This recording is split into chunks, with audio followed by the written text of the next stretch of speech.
Hi Kingdom Hearts fans. Today I'm going to rank all of the Kingdom Hearts games.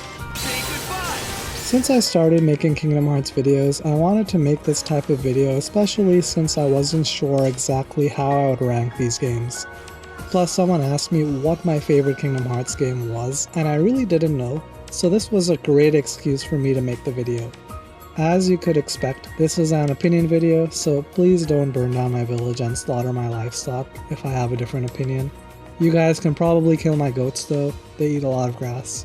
The primary and subjective questions that I asked myself when making these ranks were, is it fun and would I replay this game? That's it for the introduction, so let's start the ranking since this is a long video. In last place, I'm gonna group Dark Road and Unchained Key together, and it's not that big a surprise, I'm hoping. These are the only Kingdom Hearts games on this list that I actually hate rather than don't like. I hate both of these mobile gambling games, but I'm not just some random hater. I played Unchained Key for years and Dark Road upon release. I got over 800,000 jewels for these games, which took years of my life. Seriously, check out my video where I said that I have no life. It's quite funny and sad. The game used to be fun for the first few minutes it released, but after that, this game just became a pay-to-win gambling game that got much more complicated and harder to strong-arm players to spend their money. I'm seriously glad that this game is now dead, as I played it for the story and I have no idea what happened in the story. So the top 10 list starts here. At number 10 is Recoded.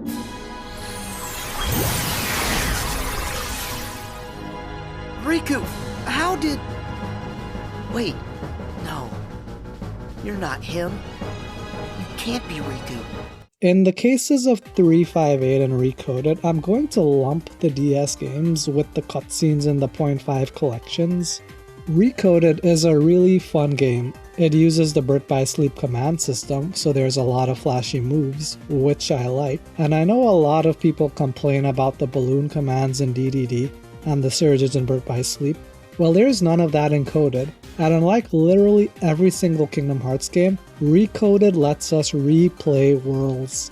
What does replay a world mean? Exactly what I said. For example, in Kingdom Hearts 3, let's say that you're in the Keyblade graveyard, but you want to go back to Toy Box and replay that level with cutscenes and fight Vic as if it was a new playthrough. Well, you can do that. By far the best feature of Recoded in my opinion. I wish the other games had this. And I'm sorry I don't have footage of this or the Recoded game. I could use my crappy phone to record it, but the cutscenes look much better. And I think most people would agree that Recoded belongs at the bottom anyway. The gameplay variety in Recoded is probably the best in the Kingdom Hearts series though, and it's so fun that you won't ever get bored. These aren't really hard and really feels like a minigame collection at times. Like there's a 2D shooting gallery from Traverse Town to Wonderland, and you have to fight in a turn-based RPG style battle system in Olympus. There's a lot, guys. So why is this at number 10? The story is completely useless. You can skip this movie in the collection too, and the game altogether as nothing happens.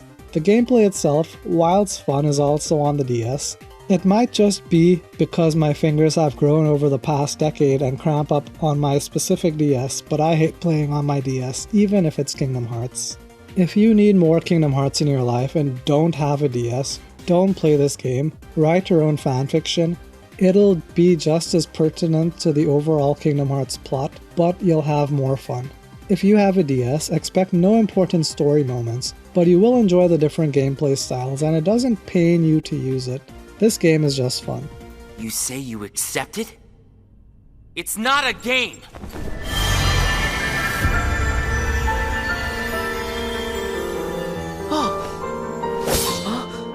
It's way past time that you learned what real hurt feels like!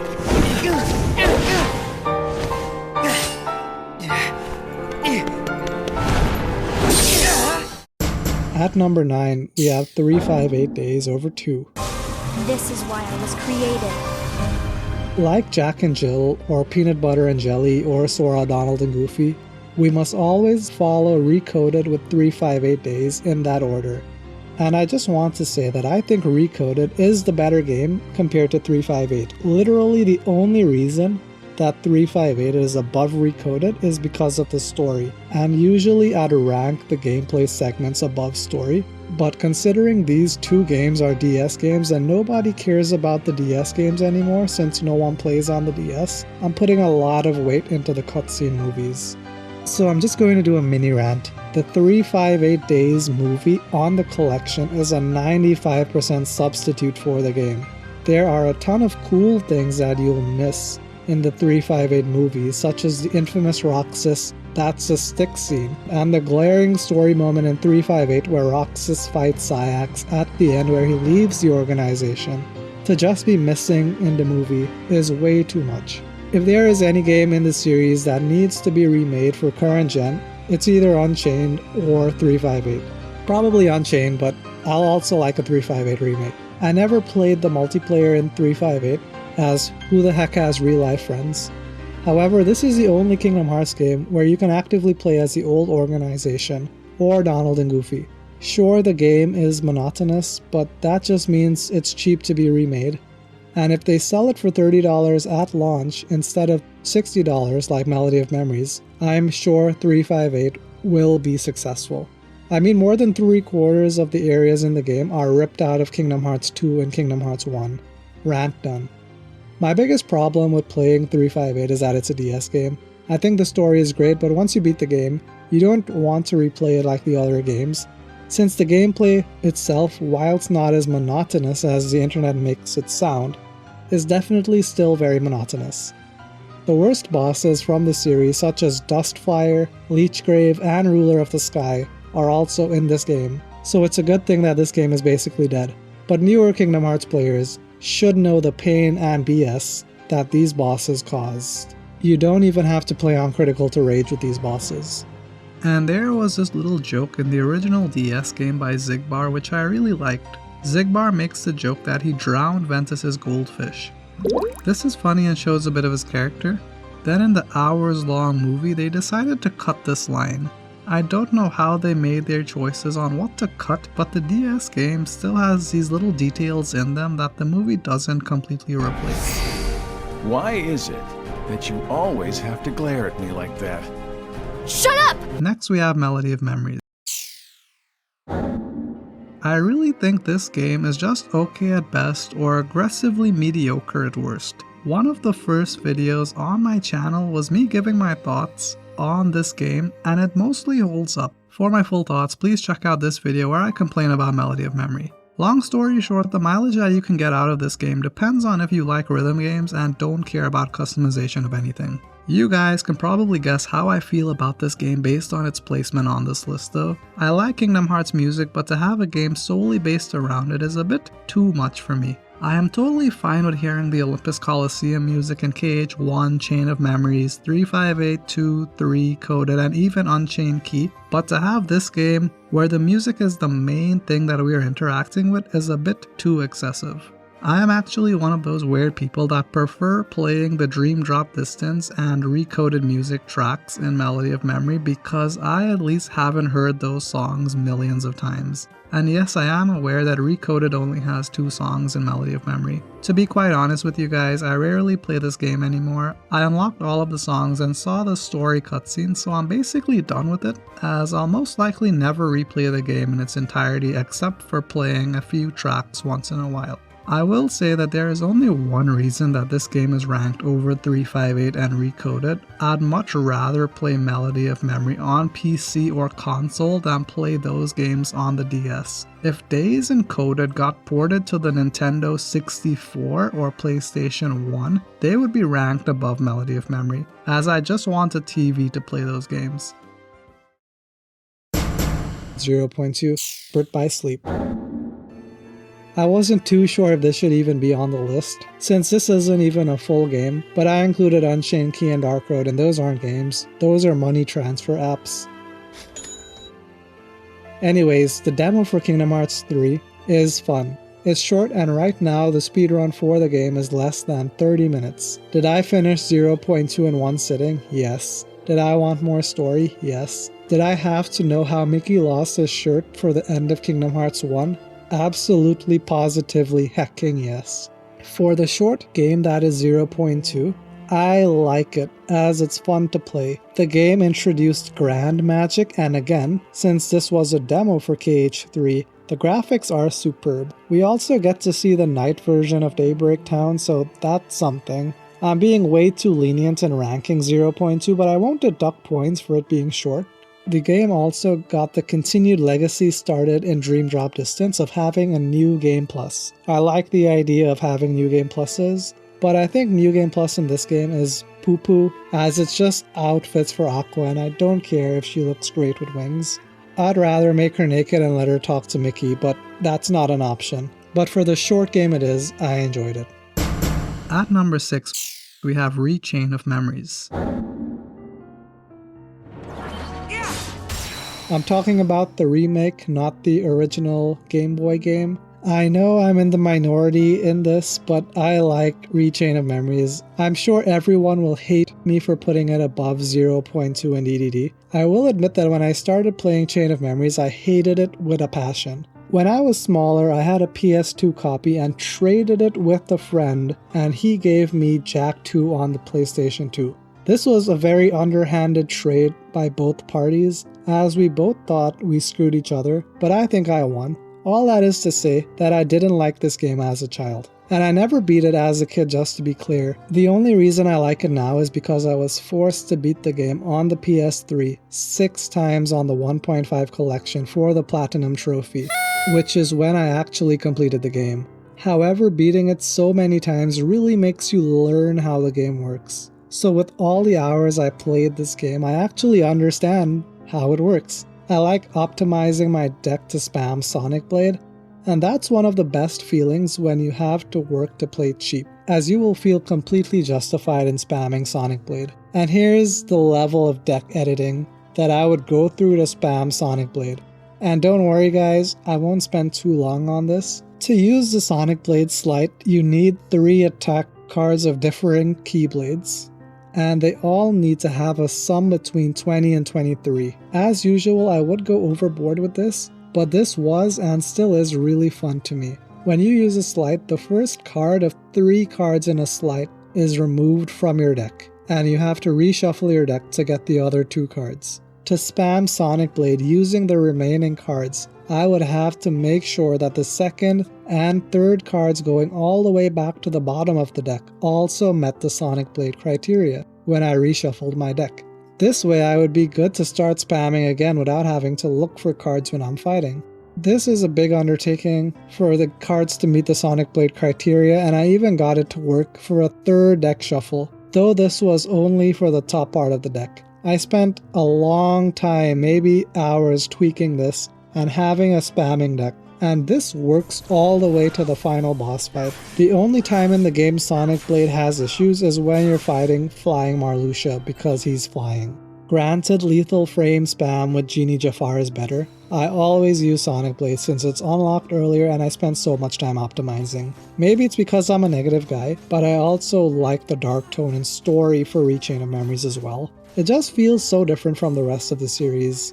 The real problem is that I have to be in a mood to replay this game. If this game had a New Game Plus, it would be awesome and probably higher on this list, depending on how it was handled. Early game, you have to worry about getting deck cards, getting map cards, collecting slights, and card points for the deck. That's really why I don't like replaying this game, because for the first 10 hours of the game, I feel like I have to do so much work before the game gets to be fun. So I just don't play it. It's fun the first time playing through it, since it's all new, but now after you know the advanced mechanics of the game, you're just grinding for experience and cards. And sure, a lot of these problems are alleviated when you play Riku's campaign, but that brings me to my second point as to why I don't like this game. This game was made on a budget. Sora and gang will always fight in the same generic arenas. After not playing this game for years, I still remember the sound when a fight starts, and it still upsets me. I don't know if it's the sound or the few seconds of waiting, but I just hate it. To a lesser extent, I dislike using map cards. All the rooms in the entire game are glorified palette swaps. Roulette Room in Traverse Town, which is the first world, is Roulette Room in Castle Oblivion, which is the last world. It just got a palette swap, and I just dislike that the game lets the player choose their rooms, as this is a tacit way of telling us to grind. When I played this game again without using guides, just for myself on the PS3 years ago, I saved all of my Moments Reprieve cards for the last world. For those of you that don't know, a Moments Reprieve card lets you save the game and has no enemies in that room. That way, I would have an easy time finishing the game. However, you must grind in the final world to beat Marluxia, or you're gonna have a bad time. With all the Moments Reprieve cards that I saved, I was just walking through Castle Oblivion and was way too weak for Axel, so you gotta grind. And no, I hadn't yet found on the internet the power of Sonic Blade. I was still using different kinds of slides like a noob. I actually dislike grinding in games, in case you guys don't know. It just wastes time. I don't feel better having gone up 10 levels. It feels like I exchanged hundreds of hours of my life to go up 10 levels. With the game giving us strong enemies, a lot of enemies, and a ton of rooms to go through, especially in the last world, there is always grinding and Chain of Memories. If this game had a New Game Plus with all CP and slides previously unlocked, this might be in my top 3 Kingdom Hearts games. Maybe, maybe not. Perhaps someone will mod this into the PC Rechain of Memories version of the game. I understand why a lot of people don't like this game, because I hated this game for the same reason, as it's complicated and doesn't feel like a Kingdom Hearts game. Kingdom Hearts went from a button masher to a thinking man's game. The story that's not in Castle Oblivion hallways or the final Castle Oblivion map card is worthless, and even so, the story still doesn't matter, since Sora, Donald, and Goofy don't remember any of it. And it's not like Riku talks about it, and Mickey is already famous about forgetting things like Aqua in the Realm of Darkness, so I don't expect him to remember. At number 5, we have Dream Drop Distance. Dream Drop Distance really for me is a game that I feel could have been one of the better Kingdom Hearts games. It doesn't feel special like the other games in the series, as the environments are more obstacles to combat, but at least the combat is good, which is why it's so high on my ranks. Like all the current Kingdom Hearts games, this could become a classic if they changed a few things. So this is why I feel like this about DDD. We get to play as 2 characters with separate stories, which is awesome. What's not awesome is the drop system. Yes, it makes sure that you don't just play as one character for the entire game, but I hate this. If I don't want to play as Riku right now, I probably don't want to play as Riku right now. Big things here. Let me be Sora. Sure, I can just drop back and play as Sora, but that's extra work. And pulling me out of a boss fight because I suck and I'm taking too long just sucks and is infuriating when you realize that you have to restart a fight. Sure, I could also use a drop me not, but that's a fix to a problem that shouldn't exist. A thing that I love about DDD is that they got rid of the gummy ship. Awesome. But the drop sequences are not an improvement. In fact, I would say they are worse than the gummy ship sequences. The drop sequences are longer and the boss fight drop sequences are the worst. I don't look forward to dropping, and you will have to do this for Riku and Sora. I do enjoy the flow motion in combat as it's flashy and I feel cool using it. I really wish that there was more than just the 2 basic flow motion attacks though, as I'll rarely use flow motion in combat. More likely than not, the enemies won't get staggered from flow motion attacks and Sora will die because we don't get invincibility frames. I also like the flow motion for traversal in this game. I did a whole playthrough of just that. It's different and most importantly fun. Compared to most games that I have played, this is one of the few where we can jump over walls and attack enemies. I say this as a fan of Dream Drop Distance and not a hater of Dream Drop Distance, but I hate the Dream Eaters. I don't care that Meow Wow is cute or that we get to fight with fruity dinosaurs. I would 100% prefer Donald and Goofy or any other Disney character as party members. Specifically, I hate Dream Eaters being party members and us having to level each one of them up. I hate playing Nintendog/Pokemon with the Dream Eaters to get abilities. This is not fun. It's really just a waste of time. Sure, we can buy candy and play minigames to avoid having to poke them, and play with them, but that is another solution to a problem that shouldn't exist. Like, who thought this was fun when they were testing the game? When I'm replaying the game for the 100th time, I could care less about petting the damn Dream Eaters.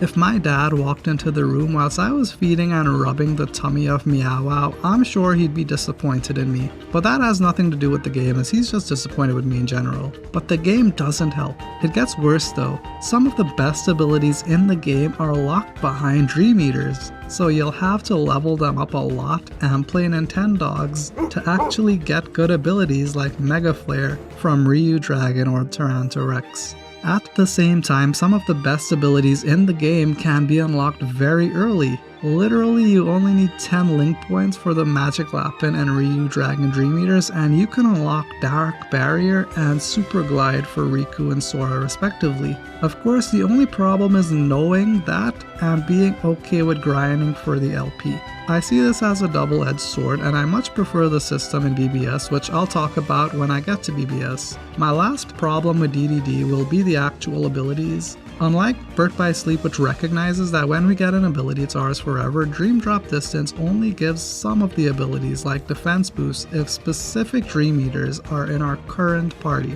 Abilities like Second Chance and Once More stay as our abilities regardless of our Dream Eater party, which is good, but abilities such as Attack Haste and Magic Haste are exclusive to Dream Eaters in our current party. I really don't like that. If I just want a party of penguins, then let me have penguins. I don't like that the game will punish us for having a type of party that we want. I'll stop nitpicking the game, as I do like DDD, as the combat is solid and very smooth, which is why I'll replay the game. It's mostly just everything else is a problem for me. And maybe now, after the ending of Unchained Key and figuring out that the Dream Eaters are Keyblade wielders, people might see the fruity dinosaurs in a more positive light. I will say that this game gets a lot of points from me for having the ultimate Keyblade unlocked by just beating Julius. This is the best way of unlocking the ultimate weapon in this series. There is no synthesis grinding needed, so you won't need to look at any guides. And unlike Birth by Sleep, where we have to grind arena levels to fight a boss for Ultima, we don't have to grind in this game.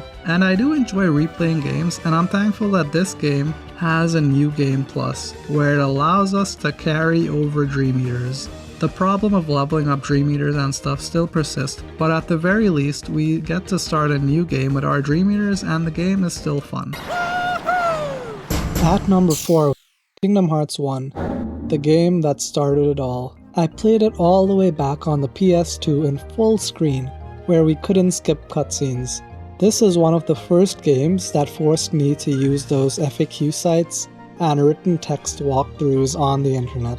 This was before YouTube exploded, where we could just watch walkthroughs of games. I wasn't too smart back then, so I always got lost in KH1 and didn't know where to go. And my gaming at the time was really just Ratchet & Clank, so I played through most of this game using only the Kingdom Key with no abilities, as menus weren't that important in other games I played. I actually beat Kingdom Hearts 2 before this game, and Kingdom Hearts 2 sort of ruined this game for me for years. This game and KH2 are so different. KH1 feels so slow when comparing it to KH2. I also have a ton of problems with this game, as you can see in my worst bits video for KH1. But when I replayed it with the 1.5 collection, after years of not playing it, my indifference to this game changed to liking it. KH1 is arguably the best entry point in the series. The story is the simplest, the gameplay is the easiest in terms of menuing and combat options. There are no command decks, no reaction commands to worry about, no melding, no Nintendogs. Just an easy to pick up game, so if you want to play an RPG light game, this is a good entry point. However, when anyone plays this game post-2020, you know that this game is dated. The worlds are just a series of rooms, and the rooms are all small, especially when comparing to KH3 and DDD. I'm not saying it's a bad thing, I actually prefer small rooms. I like knowing that I've seen all the places in a world, so my OCD is satisfied, so I can go to another room. My OCD was a curse in KH3 to look at every corner of the map, so I prefer KH1 in this regard. But it's really hard for me to look at this game critically or even rank it. I always have fun playing this game, and I think that I forgive a lot of the stuff that I don't like because I have nostalgia for this game. For me, it never gets old after replaying it now, after countless times, and maybe I'd forgive DDD for its atrocities if I played it when I was younger. KH1 to me is the only game in the series that has the truest sense of adventure. When we are in the gummy ship and I hear this music, I always get the sense of adventure in me. This sense of wonderment and not knowing what the next world will be is somewhat gone from the modern games with how prevalent the internet is, but back in the day, flying to a new world without any expectations is something that I can't forget this game did to me. And I still remember that when I get in the gummy ship, though I hate the entire segment. At number 3 is Birth by Sleep. The first time I completed Birth by Sleep is on the 2.5 collection on the PS3, and I love this game. First of all, I want to give my opinion on the story. I think it's one of the best, if not the best story in the Kingdom Hearts series. So many and important plot points are started in this game, and it's a must play. I'm not just talking about the main Kingdom Hearts plot, I'm also talking about the plot in the individual worlds, which is the best in the series. I love the contrasting viewpoints for the story for the entire game. For example, when you go to Enchanted Dominion as Terra, you will help Maleficent to steal Aurora's heart. Then Terra leaves, feeling bad about himself since he can't undo what he did. Now you go in as Ventus and meet Aurora's 3 fairies, and he'll decide to help them get back Aurora's heart, which Terra stole. So we'll have to travel to Maleficent's castle. Later on, Ven even meets Aqua, and just like my dad, he decides to leave Aqua. And of course, Aqua will meet Ven in Enchanted Dominion and end up fixing Terra's mess, where she even meets Prince Philip. I really like the connectedness of the plot in this game. And this is the story in basically every world. Like, this is the only Kingdom Hearts game that I know the story of the individual worlds are interesting, because I'll want to see how the trio affected the story. And I know that people complain about Terra being stupid by not knowing Xehanort is evil, or when he got tricked by helping the obviously bad evil villains by doing evil things in almost every world, but I think Terra gets way too much hate for this. For Xehanort being evil, Terra views him as his master, as Ericus respects Xehanort, so of course Terra respects Xehanort. The twist of Terra being evil at Radiant Garden was shocking to me, the player, but since Terra didn't know Xehanort hired Braig, I don't blame him for trusting Xehanort for most of the game. Terra is just used to everyone telling the truth and being straightforward in Land of Departure, so him getting tricked in other worlds by villains just shows that he trusts everyone. And he wasn't exposed to being tricked or lied to, or so I would assume. I'm not apologizing for Terra, but I understand the motivation for him driving the story forward. Aside from the story, I think me talking about the command deck can be its own video, as I have a lot of things to say about it. Personally, I think that the command deck and system in Birth by Sleep are handled a lot better than in DDD, which requires playing Nintendogs for hours. And Birth by Sleep does abilities better than Chain of Memories, as you actually have to give up cards in Chain of Memories to use an ability. In DDD, you can't even equip all abilities, and abilities don't stack in Chain of Memories either, so if you use the hook card to get second chance, you can't use another card like the Roxas card to have double damage. But in Birth by Sleep, the command deck is the best. It gives the player full autonomy to make exactly what commands we want. And for this reason alone is why I'm ranking it so highly, since this is a major abilities tool we get. If you want Fire Surge, you can meld it. You just need the proper commands. If you want Second Chance, you can meld it. You just need the proper crystal. I love this. You don't need to unlock it in a Dream Eater or use a sleight to make it in some arbitrary level. But that's the problem with the full autonomy. The only way to get more abilities you want and commands is to meld. For that, I would 100% recommend that you have a melding list or guide on your phone and look at it every so often. This isn't fun, as I don't like having to look up which fleeting crystal with what commands combines to make magic haste every time I play this game. You never know what command you can meld or which crystals make which abilities. It's sort of guesswork.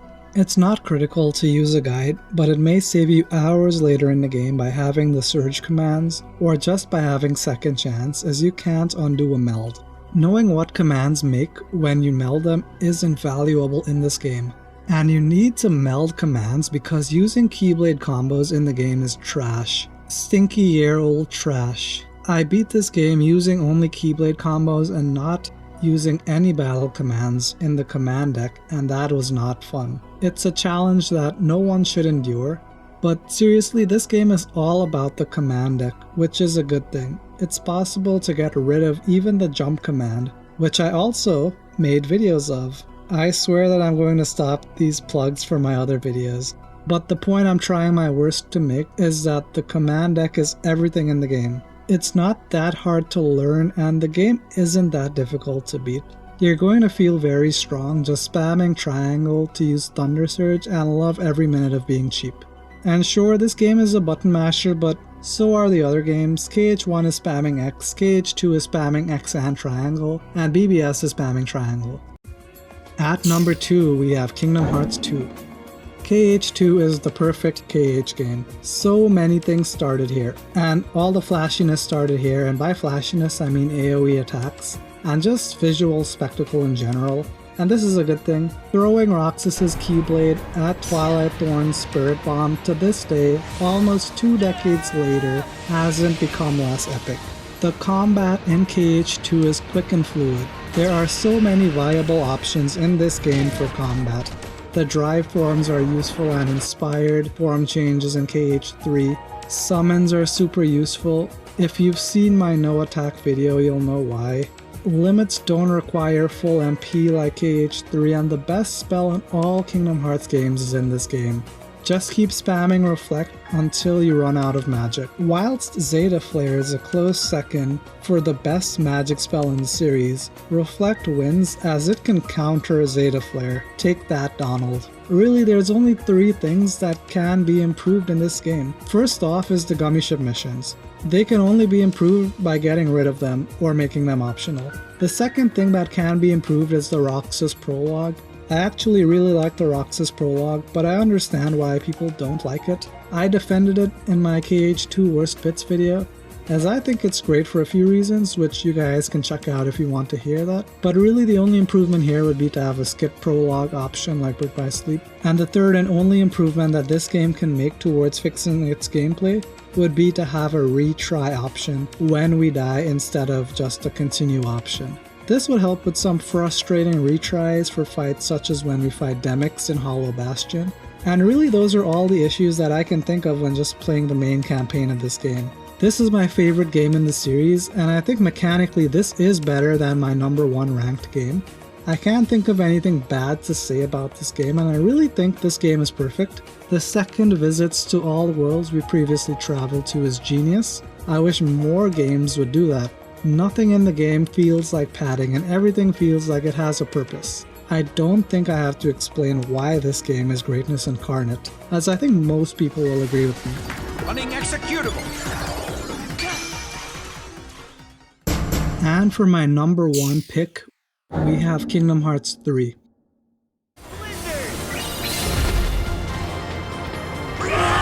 Before you guys eviscerate me for not picking KH2 as number 1, the only reason that I'm choosing this game over KH2 is for one simple reason. I've beaten KH2 for almost 2 decades on the PS2, PS3, PC, PS4, and will beat it on the PS5. I know the game almost as well as the back of my hand. KH3 isn't memorized at that level yet. I do think that KH2 is the far better, more well-designed game both in terms of gameplay and story. No one complained about KH2's ending, and KH2's combat to me is more intricate, as it isn't just me waiting for magic arrows to win. But personally, because this is my personal list from my personal loan, I have to give the win to KH3 only because I haven't played it to death like KH2.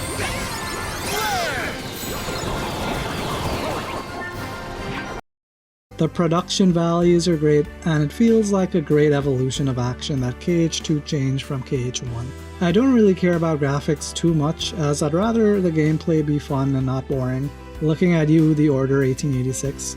But when comparing the graphics of KH2 to KH3, I obviously prefer the next-gen graphics, but that's not why I like KH3 anymore. I'm not a graphics person. I really just like the flashy moves and feeling powerful in KH3. KH3 is a lot of flash to me, which is why I'm placing it above KH2.